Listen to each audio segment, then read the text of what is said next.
ಸ್ನೇಹಿತರೆ, ಈಗ ವಿಶೇಷವಾಗಿ ವೈಕುಂಠ ಏಕಾದಶಿ ಕಥೆಯನ್ನು ಹೇಳ್ಕೊಡ್ತೀನಂತ, ಪೂಜಾ ಸಂಕಲ್ಪವನ್ನು ಹೇಳ್ಕೊಡ್ತೀನಿ.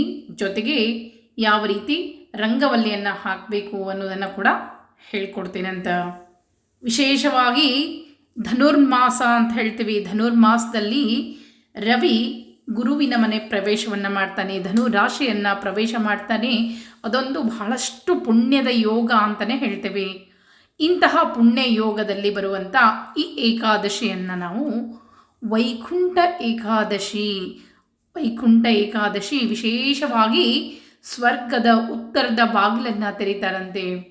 ಆ ದಿನ ತೆಗೆದಂಥ ಬಾಗಿಲಲ್ಲಿ ಭಕ್ತಾದಿಗಳು ಮಾಡಿದಂಥ ಎಲ್ಲ ಪುಣ್ಯವನ್ನು ಸಂಪಾದನೆ ಮಾಡಿದಂಥ ನಾವು ಏನು ದೈವ ಕಾರ್ಯಗಳನ್ನು ಮಾಡ್ತೇವಲ್ಲ, ಆ ಎಲ್ಲ ದೈವ ಕಾರ್ಯಗಳನ್ನು ಆ ಒಂದು ಬಾಗಿಲಿಂದ ಸ್ವೀಕಾರ ಮಾಡ್ತಾನೆ. ದೇವತೆಗಳಿಗೆಲ್ಲ ಉತ್ತರದ ಬಾಗಿಲನ್ನು ತೆಗೆದು ಭಗವಂತ ದರ್ಶನವನ್ನು ಕೊಡ್ತಾನಂತೆ. ಅಂತಹ ವಿಶೇಷವಾದ ದಿನವನ್ನು ನಾವು ವೈಕುಂಠ ಏಕಾದಶಿ ಅಂಥೇಳಿ ಆಚರಣೆಯನ್ನು ಮಾಡ್ತೀವಿ.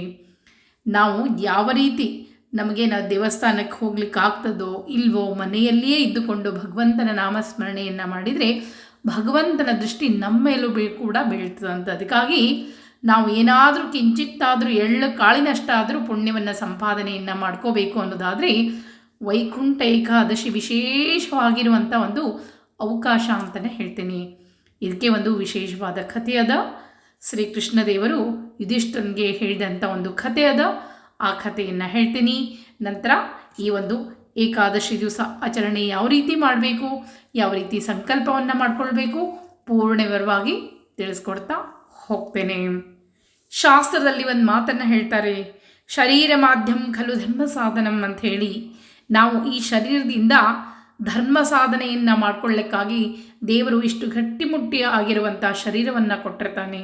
ಈ ಕೊಟ್ಟಂಥ ಶರೀರವನ್ನು ನಾವು ಭಗವಂತನ ಒಂದು ಸೇವೆಗಾಗಿ ಬಳಸದೇ ಇದ್ದರೆ ನಮ್ಮಂಥ ಪಾಪಿಗಳೇ ಇಲ್ಲ ಅಂಥೇಳಿ ಎಲ್ಲವನ್ನ ಕೊಟ್ಟಿರುವಂಥ ಭೂಮಿ, ನೀರು, ವಾಯು ಎಲ್ಲವನ್ನ ನಮಗೆ ಕರುಣಿಸಿರುವಂಥ ಭಗವಂತನಿಗೆ ಕೆಲವು ಸಮಯವಾದರೂ ನಾವು ಭಗವಂತ ನಾಮಸ್ಮರಣೆಯನ್ನು ಮಾಡಬೇಕು. ಬರ್ರಿ, ಕಥೆಯದ ಬಹಳ ಚಂದದ ಕಥೆ ಹೇಳ್ತಾ ಹೋಗ್ತೇನೆ.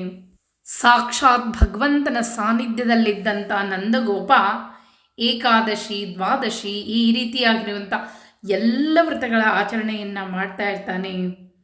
ಏಕಾದಶಿ ಉಪವಾಸ ಆಗಿರ್ಬೋದು, ಮಾರನೇ ದಿವಸ ಮಾಡುವಂಥ ದ್ವಾದಶಿ ಆಗಿರ್ಬೋದು, ಪ್ರತಿಯೊಂದಕ್ಕೂ ಒಂದೊಂದು ಕ್ರಮ ಇರ್ತದೆ. ಆ ರೀತಿಯಾಗಿ ಆತ ಈ ಏಕಾದಶಿ, ದ್ವಾದಶಿ ಆಚರಣೆಯನ್ನು ಮಾಡ್ತಾ ಇರುವಂತಹ ಸಂದರ್ಭದಲ್ಲಿ ಒಂದು ಸಲ ಏನಾಗ್ಬಿಡ್ತದೆ, ಏಕಾದಶಿ ಮಾರನೇ ದಿವಸ ದ್ವಾದಶಿ ತಿಥಿ ಸ್ವಲ್ಪ ಬಂದುಬಿಟ್ಟಿರ್ತದೆ. ಹೀಗಾಗಿ ಆ ಬೆಳಗು ಮೂಡುವ ಮುನ್ನವೇ ಅಂತ ಹೇಳ್ತೀವಿ. ಅಂದರೆ ಮಧ್ಯರಾತ್ರಿಯಲ್ಲಿ ನಾವು ಯಾವಾಗಲೂ ಹೇಳ್ತಿರ್ತೀವಿ, ನದಿ ಸ್ನಾನಕ್ಕೆ ಮಧ್ಯರಾತ್ರಿ ಹೋಗಬಾರ್ದು, ರಾಕ್ಷಸರ ಸಂಚಾರ ಇರ್ತದೆ ಅಂಥೇಳಿ. ಹೀಗಾಗಿ ಮುಂಜಾನೆ ಸ್ನಾನಕ್ಕೆ ಹೋಗಬೇಕು ಅಂಥೇಳಿ ಹೇಳ್ತಾರೆ. ಈ ಮಧ್ಯರಾತ್ರಿ ಸಮಯದಲ್ಲಿ ರಾಕ್ಷಸರ ಸಂಚಾರ ಇರ್ತದೆ ಅಂಥೇಳಿ ಸಾಮಾನ್ಯವಾಗಿ ಈ ನಮ್ಮ ಕಡೆ ಏನು ಹೇಳ್ತಾರೆ ಅಂತಂದರೆ, ಈ ಬ್ರಾಹ್ಮಿ ಮುಹೂರ್ತದಲ್ಲಿ ಸನ್ಯಾಸಿಗಳು ಸ್ನಾನ ಮಾಡುವಂಥ ಸಮಯ ನದಿಯಲ್ಲಿ. ಆ ಸಮಯವನ್ನು ಬಿಟ್ಟು ನಂತರದ ಏನು ಸಮಯ ಬರ್ತದಲ್ಲ, ಆ ಸಮಯವನ್ನು ಸಂಸಾರಿಗಳಾದಂಥವರು ಸ್ನಾನ ಮಾಡಬೇಕು ಅಂಥೇಳಿ ಈ ರೀತಿಯಾಗಿ ಒಂದು ಹಿಂದಿನವರು ನಡ್ಕೊಂಡು ಬಂದಂಥ ಪದ್ಧತಿ ಅದು. ಈಗೇನಾಗ್ತದೆ, ನಂದಗೋಪ ಸ್ನಾನ ಮಾಡುವಂಥ ಬೆಳಗ್ಗೆ ಬ್ರಾಹ್ಮಿ ಮುಹೂರ್ತಕ್ಕಿಂತ ಮುಂಚೆನೇ ಹೋಗಿ ಸ್ನಾನವನ್ನು ಮಾಡ್ತಾ ಇರ್ತಾನೆ. ಹೀಗಿರಬೇಕಾದ್ರೆ ಆ ನದಿಯಲ್ಲಿ ಸ್ನಾನ ಮಾಡುವಂಥ ಸಮಯದಲ್ಲಿ ಅದು ಹೆಚ್ಚಾಗಿ ಹೇಳ್ತಾರೆ ಮಧ್ಯರಾತ್ರಿ ಬ್ರಾಹ್ಮಿ ಮುಹೂರ್ತಕ್ಕಿಂತ ಮುಂಚೆ ರಾಕ್ಷಸರ ಸಂಚಾರ ಇರೋದ್ರಿಂದ ಆ ರೀತಿ ಮಾಡಬಾರ್ದು ಅಂಥೇಳಿ. ಆದರೆ ನಂದಗೋಪ ಆ ರೀತಿ ಸ್ನಾನವನ್ನು ಮಾಡ್ತಾ ಇರುವಂಥ ಸಂದರ್ಭದಲ್ಲಿ ವರುಣ ದೇವನ ಸೇವಕ ಏನಿರ್ತಾನಲ್ಲ, ನಂದಗೋಪನನ್ನು ಎಳೆದುಕೊಂಡು ವರುಣ ದೇವರ ಬಳಿಗೆ ಕರೆದುಕೊಂಡು ಹೋಗ್ತಾನೆ. ಈ ರೀತಿ ಸ್ನಾನ ಮಾಡ್ತಾ ಇದ್ದಾನೆ ಅಂಥೇಳಿ ವರುಣ ದೇವರ ಒಂದು ಸೇವಕ ಏನಿರ್ತಾನಲ್ಲ, ಆತ ನಂದಗೋಪನನ್ನು ಇಳ್ಕೊಂಡು ವರುಣ ದೇವರ ಹತ್ರ ಕರ್ಕೊಂಡು ಹೋಗ್ತಾರೆ. ನಂದಗೋಪ ಸ್ನಾನಕ್ಕೆ ಹೋಗೋದು ನೋಡಿದಂಥ ಎಷ್ಟೋ ಜನ, ಎಷ್ಟೋ ತಾತು ನಂದಗೋಪ ಸ್ನಾನಕ್ಕೆ ಹೋದವನು ಇಷ್ಟು ಹೊತ್ತಾದರೂ ಬರಲೇ ಇಲ್ಲ, ಏನಾಯಿತು ಅಂಥೇಳಿ ಗೋಪಾಲಕರು ಎಲ್ಲರೂ ಸೇರಿಕೊಂಡು ಗಾಬರಿ ಆಗಿಬಿಡ್ತಾರೆ. ಇನ್ನೂ ತನಕ ಆದರೂ ಇಷ್ಟೋ ತನಕ ಸ್ನಾನಕ್ಕೆ ಹೋಗ್ತೀನಿ ಅಂತ ಹೋದವನು, ನದಿಯಲ್ಲಿ ಒಳಗೆ ಇಳಿದವನು ಇನ್ನೂ ತನಕ ಹೊರಗೆ ಬಂದಿಲ್ಲ ಅಂಥೇಳಿ ಶ್ರೀಕೃಷ್ಣ ಮತ್ತು ಬಲರಾಮನ ಹತ್ರ ಹೋಗಿ ಹೇಳ್ತಾರೆ. ಈ ರೀತಿಯಾಗಿ ನಿನ್ನ ತಂದೆ ಸ್ನಾನಕ್ಕಂತ ಹೋದವರು ಇನ್ನೂ ಬಂದಿಲ್ಲ ಅಂಥೇಳಿ. ಆಗ ಶ್ರೀಕೃಷ್ಣದೇವರು ಹೇಳ್ತಾರೆ, ನನ್ನ ತಂದೆ ಎಲ್ಲಿದ್ದಾರೆ ಅನ್ನೋದು ನನಗೆ ಗೊತ್ತದ, ನಾನು ಹೋಗಿ ಕರ್ಕೊಂಡು ಬರ್ತೀನಿ ಅಂಥೇಳಿ ನದಿಯಲ್ಲಿ ಇಳಿತಾನೆ.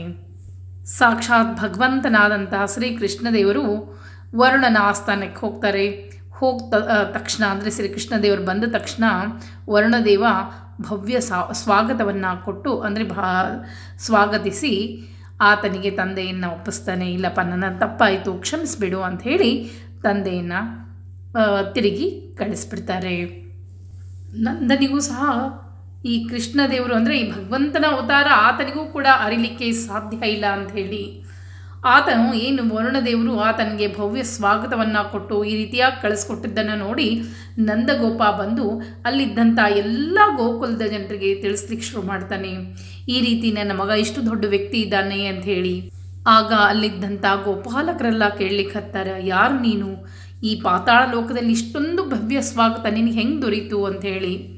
ಆಗ ಶ್ರೀಕೃಷ್ಣದೇವರು ಹೇಳ್ತಾರೆ, ಯಮುನಾ ನದಿಯಲ್ಲಿರುವಂಥ ಒಂದು ಬ್ರಹ್ಮಕುಂಡ ಅಂತದ, ಆ ಕುಂಡದಲ್ಲಿ ಮುಳುಗಿ ಬರ್ರಿ, ನಾನೇನು ಅಂತ ನಿಮ್ಗೆ ಗೊತ್ತಾಗ್ತದ ಅಂಥೇಳಿ.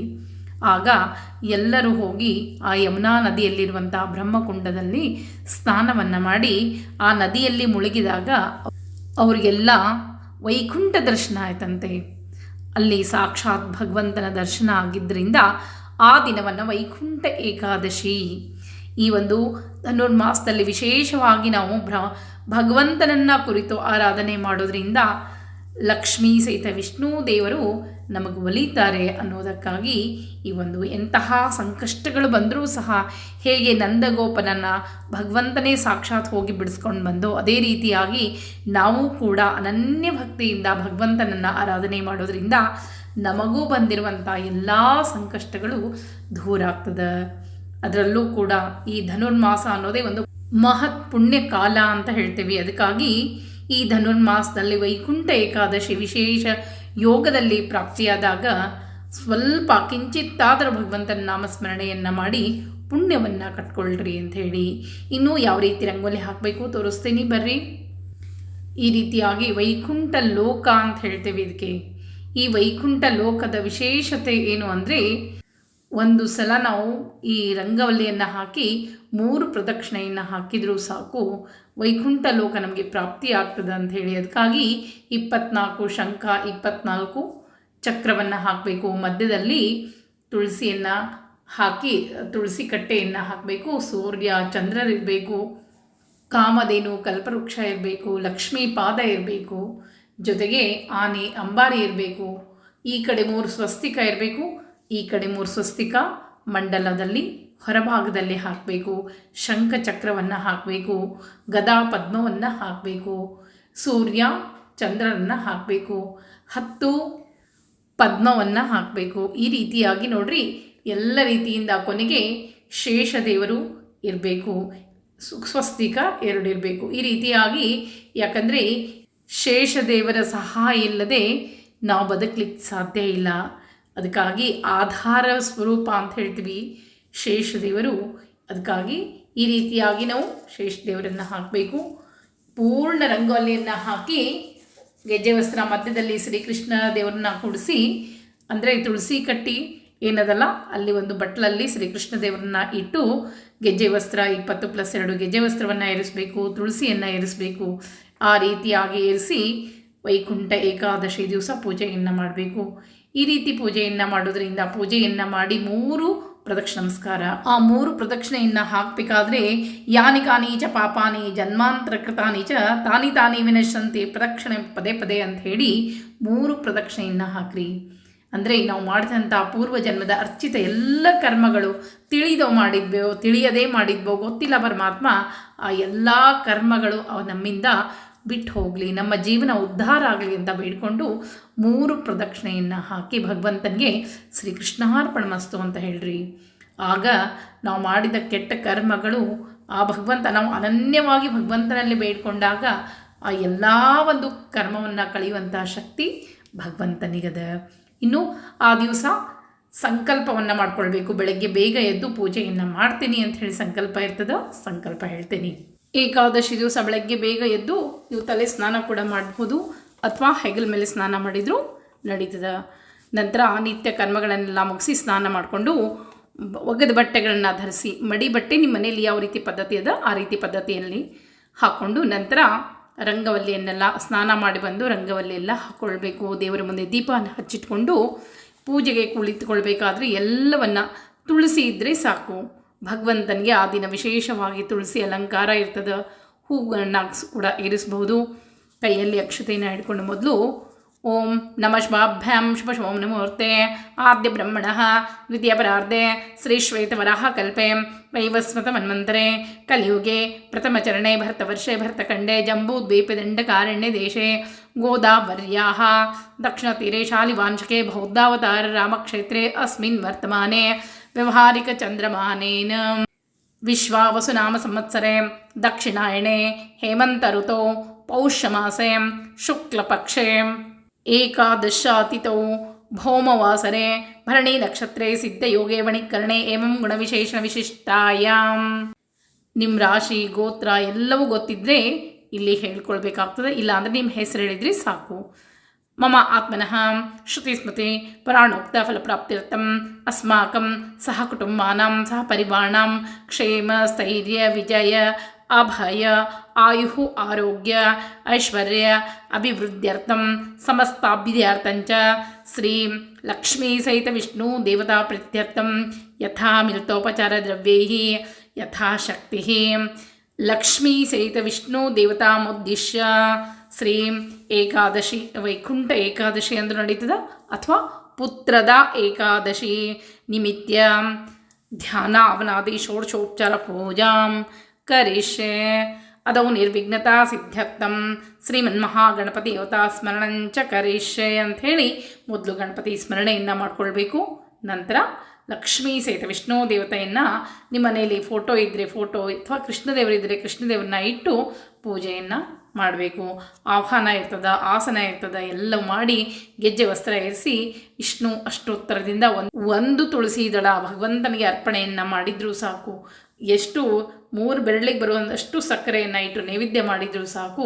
ನೀವು ಮಾಡಿದಂಥ ಎಷ್ಟೋ ಕರ್ಮಗಳು ಕಳೀತದೆ. ನಿಮ್ಮ ಮನೆಯಲ್ಲಿ ಇರುವಂಥ ದಾರಿದ್ರ್ಯೆಲ್ಲವೂ ದೂರ ಆಗ್ತದೆ. ಇಷ್ಟು ಮಾಡಿ ನೋಡ್ರಿ ನೀವು. ಭಗವಂತನಲ್ಲಿ ಅನನ್ಯ ಭಕ್ತಿಯಿಂದ ಮಾಡಿದಂಥ ಪೂಜೆಗೆ ಯಾವಾಗಲೂ ವಿಶೇಷ ಫಲಗಳೇ ಹೆಚ್ಚಾಗಿರ್ತದೆ.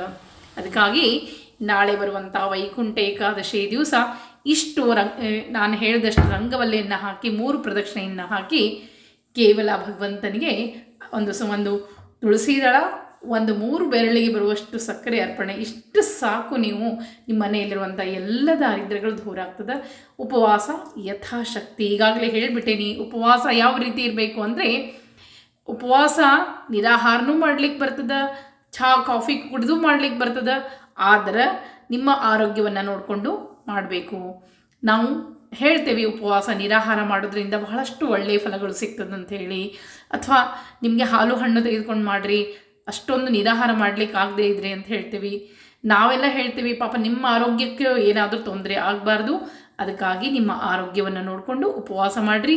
ಅನ್ನವನ್ನು ದಯವಿಟ್ಟು ಊಟವನ್ನು ಮಾಡಲಿಕ್ಕೆ ಹೋಗಬೇಡ್ರಿ. ಆ ದಿನ ಕರ್ಮವನ್ನು ಕಟ್ಕೊಳ್ಳಿಕ್ಕೆ ಹೋಗಬೇಡ್ರಿ. ಏಕಾದಶಿ ದಿವಸ ಅನ್ನವನ್ನು ಊಟ ಮಾಡಬಾರ್ದು. ಮಕ್ಕಳಿಗೆ ಬೇಕಂದರೆ ಚಪಾತಿ ಮಾಡಿಕೊಡ್ರಿ, ಏನಾದರೂ ತಿಂಡಿಯನ್ನು ಮಾಡಿಕೊಡ್ರಿ. ಆದರೆ ಅಕ್ಕಿಯಿಂದ ಮಾಡಿದಂಥ ಪದಾರ್ಥ ಮಾತ್ರ ಮಕ್ಕಳಿಗೂ ತಿನ್ನಿಸ್ಬೇಡ್ರಿ. ಕಾಳುಗಳನ್ನು ತಿನ್ನಬಾರ್ದು. ಈ ರೀತಿಯಾಗಿ 30ನೇ ತಾರೀಕು ಮಂಗಳವಾರ ದಿವಸ ವೈಕುಂಠ ಏಕಾದಶಿ, ಆ ದಿನ ಆಚರಣೆಯನ್ನು ಮಾಡಿರಿ. ಎಲ್ಲ ದೂರ ಕಷ್ಟ ಎಲ್ಲ ದೂರ ಆಗ್ತಾ ಅಂತ ಹೇಳ್ತಾ ಒಂದು ವಿಶೇಷವಾದ ಶ್ಲೋಕ ಅದ ಮುಂದಿನ ವಿಡಿಯೋದಲ್ಲಿ ಮತ್ತೆ ತಿಳಿಸ್ಕೊಡ್ತೀನಿ. ನಮಸ್ಕಾರ.